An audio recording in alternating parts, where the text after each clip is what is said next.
சரசு சரசு எங்கம்மா போய் தொலைஞ்ச? என்ன நைனா இங்கேதான் இருக்க நைனா. எங்கம்மா போன? 10 மணிக்கு எங்கம்மா போன? நான் முதலாளி வீட்டு கொல்லைக்கு ஏர் ஓட்ட போறேன். 10 மணிக்கு கஞ்சி எடுத்துன்னு வா, புரியுதா? நைனா நான் பள்ளிக்கூடம் போகணும் நைனா, இன்னைக்கு பரீட்சை நைனா.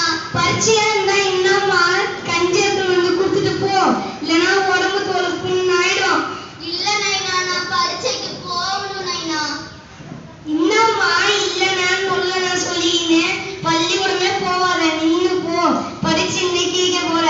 இல்ல நைனா நான் பரீட்சைக்கு போகணும் நைனா. நான் என்ன சொல்றேன், நீ என்னம்மா சொல்ற? என்னைய எதிர்த்து எதிர்த்து பேசுற. கஞ்சி எடுத்துன்னு வர. High high high high.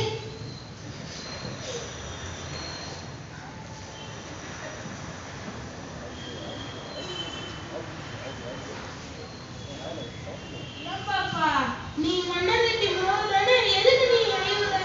பள்ளிக்கூடம் போகாம எங்க கஞ்சி எடுத்து போயிட்டு இருக்க? எங்கப்பா பள்ளிக்கூடம் போகக்கூடாதுன்னு சொல்லி அடிச்சுட்டாரு.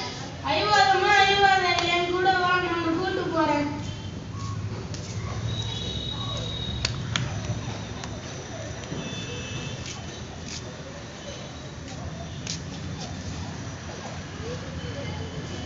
டேய் மண்ணாங்கட்டி, மண்ணாங்கட்டி. ஐயா இதோ வரணுங்க ஐயா.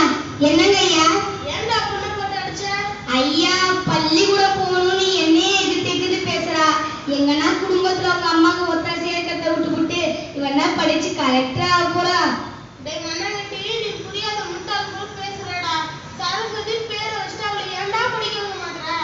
ஐயா ஐயா நாங்களாம் படிச்சா இருக்கோம், நாங்களாம் வாழலையா? இவெல்லாம் படிப்பாளா ஐயா?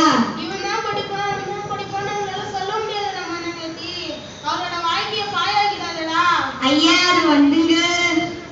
என்னடா யோசிக்கிற மண்ணாங்கட்டி? எனக்கு எவ்வளவு சொத்து இருக்குன்னு தெரியுமாடா?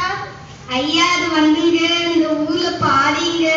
இவ்வளவு சொத்து சேர்த்து வச்சுக்கணும், நான் மட்டும் ஏன் என் பொண்ணை படிக்க வைக்கிறேன்? சொத்து எல்லாம் அழியக்கூடியதுடா, படிப்பு மட்டுமே நிலையானது. அவளை படிக்க வைடா. ஐயா நீங்க சொல்லலாம், எவ்வளவு பெரிய தப்பு செஞ்சிருப்பேன். ராசாத்தி பள்ளிக்கூடம் போமா, பள்ளிக்கூடம்